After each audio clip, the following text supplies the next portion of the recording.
આપનું સ્વાગત છે. ચાલો આજના વિષય પર સીધી જ વાત શરૂ કરીએ. આપણે સૌ સ્માર્ટ ઘરોમાં રહીએ છીએ. આપણી પાસે સ્માર્ટ ટીવી છે, સ્માર્ટ ફ્રિજ છે. પણ શું આપણું ઘર ખરેખર સ્માર્ટ છે? જો એની સૌથી પાયાની જરૂરિયાત એટલે કે વીજળી એ જ ભરોસાપાત્ર ન હોય?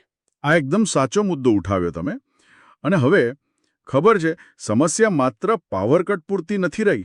હા, એનાથી પણ આગળ વધી ગઈ છે. બિલકુલ.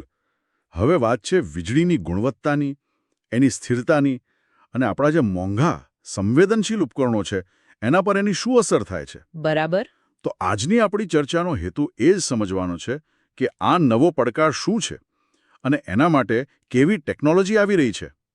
આપણા સ્ત્રોતમાં પ્યોર પાવર હોમનું ઉદાહરણ છે, જે આ દિશામાં એક મહત્વનું સમાધાન છે. તો ચાલો આ વિષયમાં ઊંડાણપૂર્વક ઉતરીએ અને સમજીએ કે શા માટે આપણા ઘરોને હવે ખાલી બેકઅપ નહીં પણ એક બુદ્ધિશાળી પાવર સિસ્ટમની જરૂર છે.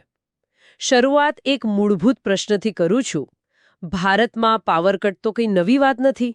આપણે વર્ષોથી ઇન્વર્ટર વાપરતા આવ્યા છીએ. હા, દાયકાઓથી. તથા તો હવે અચાનક એવું શું બદલાઈ ગયું કે જૂના સમાધાનો પૂરતા નથી રહ્યા? સારો પ્રશ્ન છે. બદલાવ આવ્યો છે આપણા ઘરોમાં ચાલતા ઉપકરણોના પ્રકાર અને એની સંખ્યામાં. અચ્છા. પહેલા ઇન્વર્ટરનું મુખ્ય કામ શું હતું? થોડા બલ્બ અને પંખા ચલાવવા. બસ.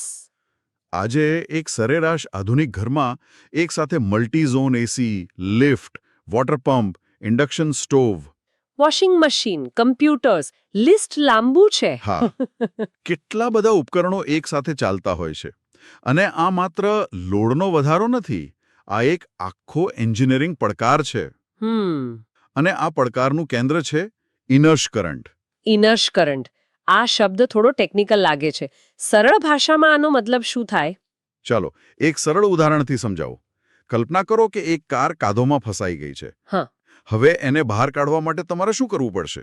શરૂઆતમાં એક્સિલરેટર જોરથી દબાવવું પડશે. બરાબર. જેથી એન્જિન એની પૂરી તાકાત લગાવે. હમ એ જે શક્તિનો પ્રચંડ ઉછાળો આવે છે ને, એ જ ઇનર્શ કરંટ છે. ઓહ, અચ્છા. લિફ્ટ, એસી કે પાણીની મોટર, જ્યારે એ ચાલુ થાય ત્યારે શરૂઆતની એક જ સેકન્ડ માટે એ એના સામાન્ય વપરાશ કરતાં 5 થી 10 ગણો વધુ પાવર ખેંચે છે. 5 થી 10 ગણો? હા. અને આપણા જે જૂના પરંપરાગત ઇન્વર્ટર છે એ આટલો મોટો અને અચાનક આવેલો પાવરનો ઉછાળો સહન જ ના કરી શકે. અને ટ્રિપ થઈ જાય છે. હવે મને સમજાયું. બરાબર. તરત જ બંધ પડી જાય. એટલે જ સામાન્ય ઇન્વર્ટર પર એસી કે લિફ્ટ ચલાવીએ તો એ તરત બંધ થઈ જાય. અને આપણા સ્ત્રોતમાં જે વાસ્તવિક જીવનની સમસ્યાઓનો ઉલ્લેખ છે, જેમ કે કોઈ લિફ્ટમાં ફસાઈ જાય અથવા ઉનાળાની રાત્રે અચાનક એસી બંધ થઈ જાય, એ બધું આ જ ટેકનિકલ મર્યાદાનું પરિણામ છે. બિલકુલ. અને આ માત્ર અસુવિધા નથી હો. મારા એક મિત્રના ઘરે એમના વૃદ્ધ દાદીમાં લિફ્ટમાં ફસાઈ ગયા હતા, કારણ કે પાવર ગયો અને જૂનું ઇન્વર્ટર લોડ જ ન લઈ શક્યું. ઓહ, આ તો ગંભીર વાત છે. એ ઘટના પછી એમને સમજાયું કે આ સુવિધા નહીં પણ સુરક્ષાનો મુદ્દો છે. તમે વર્ક ફ્રોમ હોમ કરતા હોય અને અચાનક પાવર જાય તો ખાલી કામ નથી અટકતું, તમારી પ્રોડક્ટિવિટી અને માનસિક શાંતિ પર પણ અસર પડે છે. સાચી વાત છે. તો જો સમસ્યા આટલી જટિલ છે, તો આપણા સ્ત્રોતો કયા ઉકેલ તરફ ઇશારો કરે છે? લાગે છે કે બધો જ આધાર નવી બેટરી ટેકનોલોજી પર છે. પણ પૂરે પાવર હોમ જેવી સિસ્ટમમાં જે લિથિયમ આયન બેટરી વપરાય છે, એ આપણે વર્ષોથી વાપરતા આવ્યા છીએ એ લેડ એસિડ બેટરી કરતાં તો ઘણી મોંઘી હોય છે. તો શું એક સામાન્ય પરિવાર માટે આ રોકાણ વ્યાજબી છે? આ જ સૌથી મહત્વનો અને વ્યવહારુ પ્રશ્ન છે. અને જવાબ છે હા. જો શરૂઆતનું રોકાણ વધારે છે, પણ જો આપણે લાંબા ગાળાના ફાયદા અને કુલ માલિકી ખર્ચ એટલે કે ટોટલ કોસ્ટ ઓફ ઓનરશિપ જોઈએ તો ચિત્ર સ્પષ્ટ થઈ જાય છે. એ કેવી રીતે? પહેલો અને સૌથી મોટો ફાયદો છે power delivery. Lithium ion battery ખૂબ જ ઝડપથી અને મોટા પ્રમાણમાં પાવર આપી શકે છે. પેલો જે ઇનર્શ કરંટનો ઉછાળો છે ને, એને એ સરળતાથી સંભાળી લે છે, જે લેડ એસિડ બેટરી માટે લગભગ અશક્ય છે. અને બીજું એની આવરદા અને જાળવણી. હા, એ તો ખરું. મને યાદ છે પેલા જૂના ઇન્વર્ટરની બેટરીમાં દર થોડા મહિને પેલું ડિસ્ટિલ્ડ વોટર નાખવું પડતું હતું. બરાબર. અને દર 3-4 વર્ષે બદલવી પડતી હતી. એ એક સતત માથાનો દુખાવો હતો. એની સરખામણીમાં લિથિયમ આયન બેટરી સંપૂર્ણપણે સીલબંધ અને જાળવણી મુક્ત હોય છે અને એની આવરદા 10 વર્ષથી પણ વધુ હોય છે. એટલે લાંબા ગાળે વારંવાર બેટરી બદલવાનો ખર્ચ અને જાળવણીની ઝંઝટ બધું જ બચી જાય. સ્ત્રોતમાં 12 વર્ષની વોરંટીનો ઉલ્લેખ છે. ઇલેક્ટ્રોનિક્સની દુનિયામાં આટલી લાંબી વોરંટી ભાગ્યે જ જોવા મળે છે. કોઈ કંપની આટલો મોટો વિશ્વાસ કઈ રીતે આપી શકે? આ ખાલી સારી બેટરી હોવા કરતાં કંઈક વધુ હોવું જોઈએ. તમે એકદમ સાચા મુદ્દા પર આવ્યા છો. આ વિશ્વાસ પાછળ છે સિસ્ટમનું મગજ. સ્ત્રોત 2 મુખ્ય ટેકનોલોજીનો ઉલ્લેખ કરે છે: 5th જનરેશન BMS અને નેનો PCM થર્મલ મેનેજમેન્ટ. આ શબ્દો થોડા ભારે લાગે છે. ચાલો એને સરળ બનાવીએ. BMS એટલે બેટરી મેનેજમેન્ટ સિસ્ટમ. તમે એને બેટરીના અંગત ડોક્ટર તરીકે વિચારી શકો. અચ્છા, ડોક્ટર? હા, એ 24 કલાક બેટરીના દરેક સેલના સ્વાસ્થ્યનું ધ્યાન રાખે છે, તાપમાન નિયંત્રિત કરે છે, ઓવરચાર્જિંગથી બચાવે છે. એ સુનિશ્ચિત કરે છે કે બેટરી હંમેશા એની શ્રેષ્ઠ અને સુરક્ષિત સ્થિતિમાં કામ કરે. અને પેલું નેનો PCM થર્મલ મેનેજમેન્ટ શું છે? એને તમે એક હાઈટેક આઈસ પેકની જેમ સમજી શકો, જે બેટરીની આસપાસ હોય છે. જ્યારે બેટરી ભારે લોડને કારણે ગરમ થાય ત્યારે આ ખાસ મટીરિયલ ગરમીને શોષી લે છે અને જ્યારે બેટરી ઠંડી પડે ત્યારે એ શોષેલી ગરમીને ધીમે ધીમે પાછી છોડે છે. વાહ, ખૂબ જ રસપ્રદ. આ પ્રક્રિયાથી બેટરીનું તાપમાન હંમેશા સ્થિર રહે છે અને આ બંને ટેકનોલોજી મળીને જ એ સુનિશ્ચિત કરે છે કે બેટરી દાયકા સુધી સુરક્ષિત રીતે ચાલે. એટલે જ કંપની 12 વર્ષની વોરંટી આપી શકે છે. ઠીક છે, તો આ સિસ્ટમ ભારે ઉપકરણો ચલાવી શકે છે અને લાંબો સમય ચાલે છે એ સ્પષ્ટ થયું.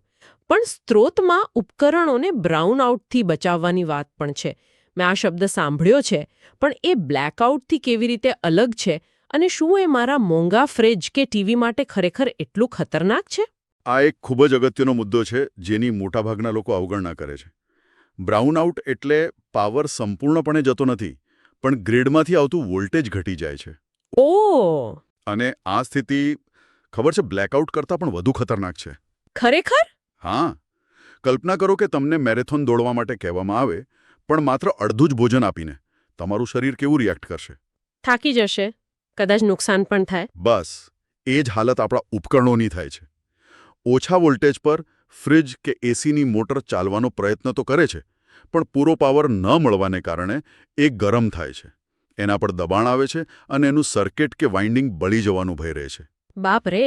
આ એક સાયલેન્ટ કિલર છે, જે ધીમે ધીમે તમારા ઉપકરણોની આવરદા ઘટાડે છે. એટલે આ માત્ર પાવર કટ વખતે સુવિધા આપતું ઉપકરણ નથી, પણ એ ઘરના બીજા લાખો રૂપિયાનો ઉપકરણો માટે એક પ્રકારની વીમા પોલિસી અને સ્ટેબિલાઇઝર જેવું પણ કામ કરે છે.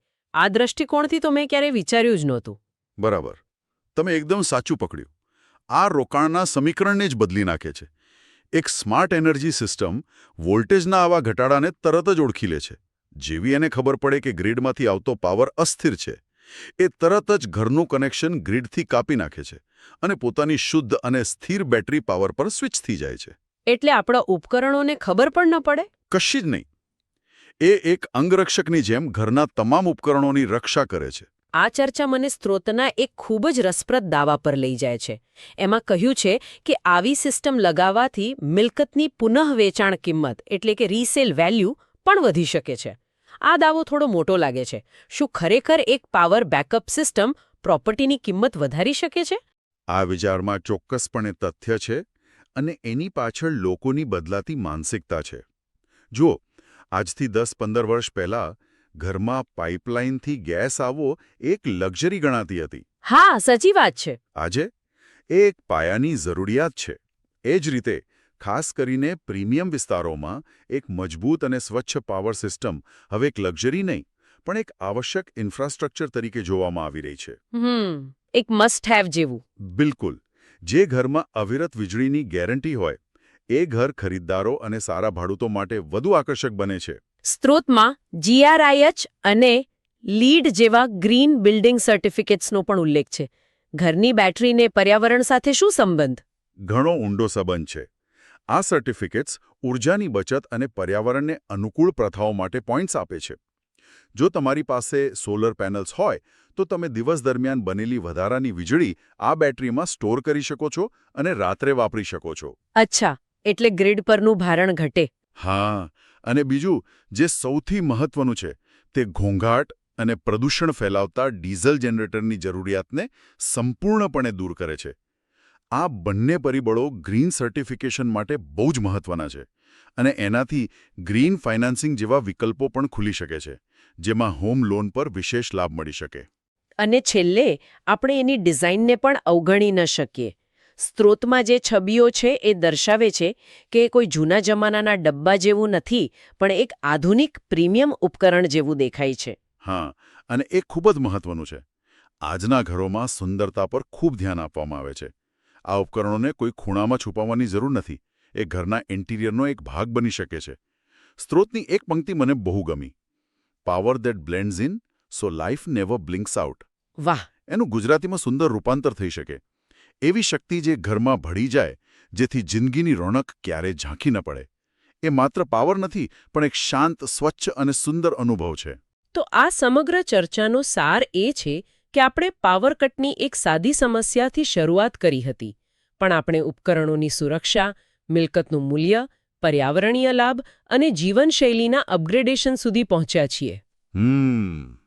આપણા સ્ત્રોતોનો મુખ્ય સંદેશ એ જ લાગે છે કે આધુનિક ભારતીય ઘર માટે એનર્જી સ્ટોરેજ હવે વૈકલ્પિક સુવિધા નથી, પરંતુ ઘરના વાયરિંગ જેટલું જ પાયાનું માળખું બની રહ્યું છે.